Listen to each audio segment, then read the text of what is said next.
மத்திய மாநில அரசுகளுக்கு இடையான அதிகார பகிர்வை பற்றி பார்க்க போகிறோம். இது எத்தனாவது அட்டவணையில் இடம்பெற்றிருக்கு அப்படின்னா 7வது அட்டவணையில் தான் இடம்பெற்றிருக்கு.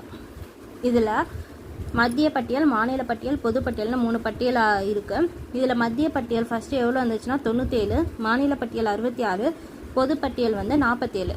இப்படி தான் இருந்துச்சு அரசமைப்பு ஸ்டார்ட் பண்ணும்போது.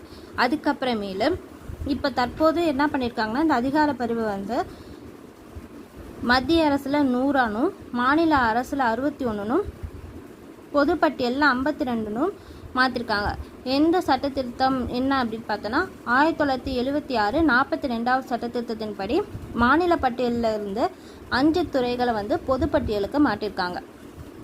என்னென்ன அப்படின்னு பார்த்தோன்னா கல்வி, காடுகள், எடைகள் மற்றும் அளவுகள், பறவைகள் மற்றும் வனவிலங்கு பாதுகாப்பு, உச்சநீதிமன்ற உயர்நீதிமன்ற அமைப்புகளை தவிர பிற நீதிமன்றங்களின் நீதி நிர்வாகம்.